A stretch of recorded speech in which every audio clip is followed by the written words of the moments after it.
Hello everyone, welcome back to another Song of Ice and Fire video.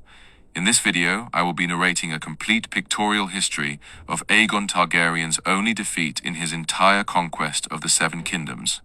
So, if you are new to this channel, kindly subscribe and turn on the notification in order not to miss any of our videos. It all started after Aegon Targaryen and his sisters had won the Six Kingdoms with fire and blood and needed Dorne to make it 7. He first attempted to win the Dornish men with words, dispatching a delegation of High Lords, Maesters, and Septons to Sunspear to treat Princess Maria Martell of Dorne and persuade her of the advantages of bringing Dorne to the fold. Their negotiations continued for the best part of a year, but accomplished nothing. The start of the First Dornish War is generally fixed at 4 AC, when Rhaenys Targaryen returned to Dorne. This time she came with fire and blood, as she had threatened riding Meraxes earlier. The Queen descended out of a clear blue sky and set the Planky town on fire, the flames leaping from boat to boat until the whole mouth of the green blood was choked with burning debris and the pillar of smoke could be seen as far away as Sunspear. The occupants of the floating town took to the river for refuge from the flames. Fewer than 100 died in the attack, and most of those from drowning rather than dragonfire. But first, blood had been shed. Elsewhere, Orys Baratheon led 1,000 picked knights up the Boneway, whilst Aegon himself marched through the Prince's Pass at the head of an army 30,000 strong, led by nearly 2,000 mounted knights and 300 lords and bannermen. Lord Holland Tyrell, the Warden of the South, was here to say that they had more than enough power to crush any Dornish army that tried to stand before them, even without Aegon and Balerion. No doubt he had the right of that, but the issue was never proven, for the Dornish men never offered battle. Instead, they withdrew before King Aegon's host arrived, burning their own crops in the field and poisoning everywhere. The invaders found the Dornish watchtowers in the Red Mountains slighted and abandoned. In the high passes, Aegon's vanguard found its way barred by a wall of sheep carcasses, sown of all wool, and too rotted to eat. The king's army was already running short of food and water by the time they emerged from the Prince's Pass to face the Dornish sands. There, Aegon divided his forces, sending Lord Tyrell south against Ulla, Lord of the Hellholt, while he himself turned eastward to besiege Lord Fowler in his mountain fortress, Sky Reach. It was the second year of autumn, and winter was thought to be close at hand. In that season, the invaders hoped the heat in the deserts would be less and rather more water. But the Dornish suns proved unrelenting as Lord Tyrell marched toward Hellholt inside. His men drank more, and in every waterhole, an oasis in the army's path had been poisoned. Horses began to die more every day, followed by their riders.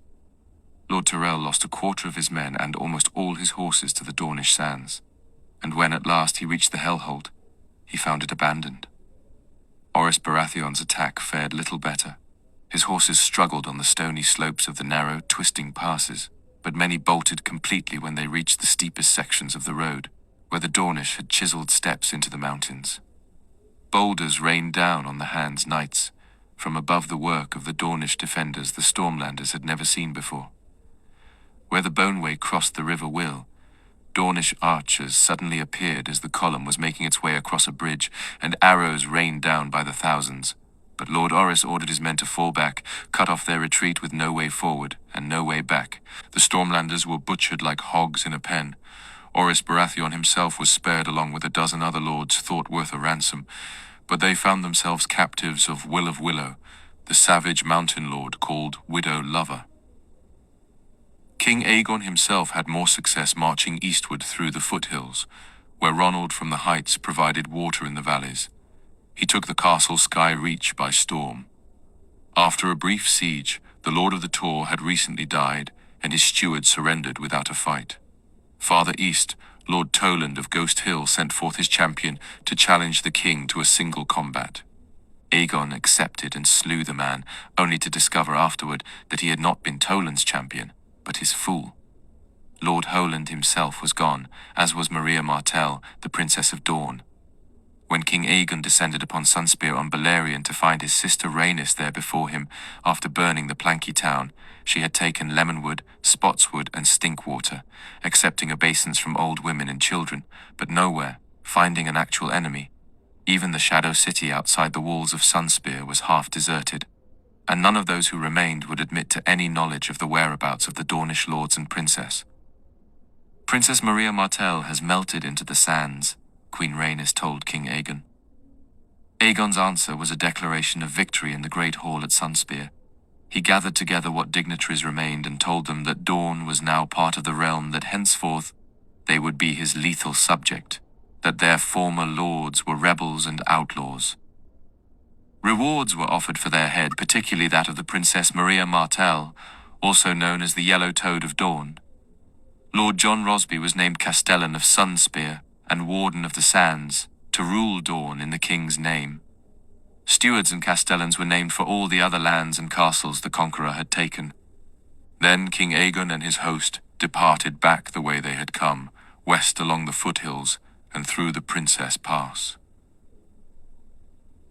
They had hardly reached King's Landing before dawn erupted behind them. Dornish spearmen appeared from nowhere, like desert flowers after a rain. The Torn and Ghost Hill were all recaptured within a fortnight, their royal garrisons put to the sword. Aegon's castellans and stewards were allowed to die only after a long torture. It was said that the Dornish lords had a wager over who could keep their captive alive the longest, whilst dismembering them. Lord Rosby, Castellan of Sunspear and Warden of the Sands, had a kinder end than most after the Dornishmen swarmed in from the Shadow City to retake the castle. He was bound hand and foot, dragged to the top of a spear tower, and thrown from a window by none other than the aged Princess Maria herself. Soon only Lord Tyrell and his host remained. King Aegon had left Tyrell behind when he departed Hellholt, a strong castle on the river. Brimstone was thought to be well situated to deal with any revolts, but the river was stinking and the fish taken from it made the High Gardeners sick. House Corgyle of Sandstone had never submitted, and Corgyle's spearmen cut down Tyrell's foraging parties and patrols whenever they strayed too far west. The Vaiths of Faith did the same to the east when word of the defenestration of Sunspear reached the Hellholt. Lord Tyrell gathered his remaining strength and set off across the sands. His announced intention was to capture Faith, march east along the river, retake Sunspear and the Shadow City, and punish Lord Rosby's murderers. But somewhere, east of Hellholt, amidst the red sands, Tyrell and his entire army disappeared. No man of them was ever seen again. Aegon Targaryen was not a man to accept defeat. The war would drag on for another 7 years, though after 6 AC, the fighting degenerated into an endless bloody series of atrocities, raids, and retaliations, broken up by long periods of inactivity, a dozen short truces, and numerous murders and assassinations. In 7 AC, Orys Baratheon and the other lords who had been taken captive on the Boneway were ransomed back to King's Landing for their weight in gold. But on their return it was found that the widow lover had chopped off each man's sword hand, so they might never again take up arms against Dorne in retaliation. King Aegon himself descended on the mountain fastnesses of the Wills with Balerion and reduced 6 of their keeps and watchtowers to heaps of molten stone. The Wills took refuge in caves and tunnels beneath their mountains, and the widow lover lived another 20 years. In 8 AC, a very dry year, Dornish raiders crossed the Sea of Dorne on ships provided by a pirate king from the Stepstones, attacking 6 towns and villages along the south shore of Cape Wrath and setting fires that spread through half the Rainwood. Fire for fire, Princess Maria is reported to have said. This was not something the Targaryens will allow to go unanswered. Later that same year, Visenya Targaryen appeared in the skies of Dorne, and Vhagar's fires were unleashed upon Sunspear, Lemonwood, Ghost Hill, and the Tall Hill. In 9 AC, Visenya returned again at this time, with Aegon himself flying beside her at Sandstone Faith and the Hellholt. The Dornish answer came the next year, when Lord Fowler led an army through the Princess Pass and into the Reach, moving so swiftly that he was able to burn 12 villages and capture the great border castle, Nightsong, before the March realized the foes were upon them. When word of the attack reached Old Town, Lord Hightower sent his son Adam with a strong force to retake Nightsong, but the Dornish had anticipated just that. A second Dornish army under Sir Joffrey Dane came down from Starfall and attacked the city. Old Town's walls proved too strong for the Dornish to overcome, but Dane burned field farms and villages for 20 leagues around the city and slew Lord Hightower's younger son, Garman, when the boy led a raid against him. Sir Adam Hightower reached Nightsong only to find that Lord Fowler had put the castle to the torch and its garrison to the sword. Lord Carron and his wife and children had been carried back to Dorne as captives. Rather than pursue, Sir Adam returned at once, soon to relieve the city, and Joffrey and his army had melted back into the mountains again. King Aegon flew Balerion the Dread to Highgarden to take counsel with his Warden of the South. But Theo Tyrell, the young lord, was most reluctant to contemplate another invasion of Dorne after the fate that had befallen his father. Once again the king unleashed his dragons against Dorne. Aegon himself fell upon Skyreach, vowing to make the Fowler seat a second Harrenhal. Visenya and Vhagar brought fire and blood to Starfall, and Rhaenys and Meraxes returned once more to the Hellholt, where tragedy struck. The Targaryen dragons, bred and trained to battle, had flown through storms of spears and arrows on many occasions, and suffered little harm. The scales of a full-grown dragon were harder than steel, and even those arrows that struck home seldom penetrated enough to do more than enrage the great beasts. But, as Meraxes is banked above the Hellholt, a defender atop the castle's highest tower triggered a scorpion, and a yard-long iron bolt caught the queen's dragon in the right eye. Meraxes did not die at once. It came crashing to earth in mortal agony, destroying the tower in a large section of the Hellholt's curtain wall in her death row. Whether Rhaenys Targaryen outlived her dragon remains a matter of dispute. Some say that she lost her seat and fell to her death. Others that she was crushed beneath Meraxes in the castle yard. Few accounts claim the queen survived her dragon, only to die a slow death by torment in the dungeons of Dorne. The true circumstances of her demise will likely never be known, but Rhaenys Targaryen, sister and wife to King Aegon I, perished at the Hellholt in Dorne in the 10th year after the conquest. The next 2 years were the years of the dragon's wrath. Every castle in Dorne was burnt thrice over as Balerion, and Vhagar returned time and time again. The sands around the Hellholt were fused into brass and placed as hot as Balerion's fire breath. The Dornish lords were forced into hiding, but even that did not buy them safety. Lord Fowler, Lord Vaith, Lady Toland, and 4 successive lords of the Hellholt were murdered, one after the other, for the Iron's Throne had offered a lord's ransom in gold for the head of any Dornish lord. Only 2 of the killers left to collect their rewards, however, and the Dornish men took their reprisals, repaying blood with blood. Lord Collington of Griffin's Roost was killed whilst hunting Lord Martins of Mistwood, poisoned with his whole household by a cask of Dornish wine. Lord Fell smothered in a brothel in King's Landing. Though the Targaryens themselves were not exempted, the king was attacked thrice, and would have fallen on 2 of those occasions, but for his guards. Queen Visenya was set up on one night in King's Landing. 2 of her escorts were slain before Visenya herself cut down the last attacker with Dark Sister. The most infamous act of bloody age occurred in 12 AC, when Will of Will, the widow lover, arrived uninvited at the wedding of Sir John Catherine at Fontaine to Alice Oakheart, daughter to the Lord of Old Oak, admitted through a postern gate by a treacherous servant. The Will attackers slew Lord Oakheart, and most of the wedding guests then made the bride look on as they castrated her husband. Afterward, they took turns raping Lady Alice and her handmaids, then carried them off and sold them to a Mirish slaver. By then, Dorne was a smoking desert beset by famine, plague, and blight. A blasted land traders from the free cities called it. House Martell still remained unbowed, unbent, unbroken as their words avowed. One Dornish knight, brought before Queen Visenya as a captive, insisted that Maria Martell would soon see her people dead, then as slaves to House Targaryen. Visenya replied that she and her brother would be glad to oblige the princess. Age and ill health finally did what dragons and armies could not. In 13 AC, Maria Martell, the Yellow Toad of Dorne, died in a bed whilst having intimate relations with a stallion, her enemies insisted. Her son Nymo succeeded her as Lord of Sunspear and Prince of Dorne, 60 years old and his health already failing. The new Dornish prince had no appetite for further slaughter. He began his reign by sending a delegation to King's Landing to return the skull of the dragon Miraxes and offer King Aegon terms of peace. His own heir, his daughter, Daria Martell, led the delegation. Prince Nymo's peace proposals encounter strong opposition in King's Landing. Queen Visenya was hard set against them.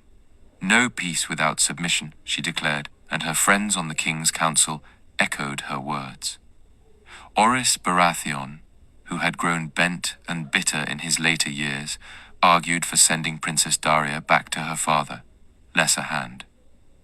Lord Oakheart sent a raven, suggesting that the Dornish girl be sold into the meanest brothel in King's Landing till every beggar in the city has had his pleasure. Aegon Targaryen dismissed all such proposals. Princess Daria had come as an envoy under a banner of peace, and would suffer no harm under his roof, he vowed. The king was weary of war. All men agreed, but granting the Dornish men peace without submission was tantamount to saying that his beloved sister Rhaenys had died in vain, and that all the blood and death had been for nothing. The lords of his small council further cautioned that any such peace could be seen as a sign of weakness and might encourage fresh rebellions, which would then need to be put down. That the Reach, the Stormlands and the Marches had suffered grievously during the fighting, and would neither forgive nor forget even in King's Landing. The king dared not to let any of the Dornish delegation outside the Aegon fort without a strong escort, for fear that the small folk of the city would tear them to pieces. For all these reasons, Grand Maester Lucan wrote later, the king was on the point of refusing the Dornish proposals and continuing the war. It was then the Princess Daria presented the king with a sealed letter from her father. For your eyes only your grace, King Aegon read Prince Nymo's words in open court, stone-faced and silent, while seated on the Iron Throne. When he rose afterward, it was said his hand was dripping blood. He burnt the letter and never spoke of it again. But that night, he mounted Balerion and flew off across the waters of Blackwater Bay to Dragonstone upon its smoking mountains. When he returned the next morning, Aegon Targaryen agreed to the terms proposed by Nymo. Soon thereafter, he signed a treaty of eternal peace with Dorne. To this day, no one can say with certainty what might have been in Daria's letter. Some claim it was a simple plea from one father to another, heartfelt words that touched King Aegon's heart. Others insisted it was a list of all those lords and noble knights who had lost their lives during the war. Certain septons even went so far as to suggest that the letter was then enchanted, that it had been written by the Yellow Toad before her death, using a vial of Queen Rhaenys' own blood for ink, so that the king would be helpless to resist its malign magic. Grand Maester Clegg, who came to King's Landing many years later, had concluded that Dorne no longer had the strength to fight, driven by desperation, suggested Prince Nymo might have threatened that, should his peace be refused, he would engage the faceless men of Bravos to kill King Aegon's son and heir, Queen Rhaenys' boy, Aenys, who was 6 years old. It may be so, but no man will ever truly know. That ended the First Dornish War, 4-13 AC. The Yellow Toad of Dorne had done what Harren the Black, the two kings and Torrhen Stark could not. She had defeated Aegon Targaryen and his dragons, yet, north of the Red Mountains, her tactics earned her only scorn. Dornish courage became a mocking name for cowardice amongst the lords and knights of Aegon's kingdoms. The toad hops into a hole when threatened, wrote one scribe. Another said Maria fought like a woman with lies and treachery and witchery. The Dornish victory, if victory it was seen to be dishonorable, and the survivors of the fight and the sons and brothers of those who had fallen promised one another that another day would come, and with it, a reckoning. Their vengeance would need to wait for a future generation and the accessions of a younger, more bloodthirsty king, though he would sit the Iron Throne for another 24 years. The Dornish War was Aegon the Conqueror's last war. Thank you for watching. Kindly subscribe for more exclusive videos. I will see you in the next one. Bye.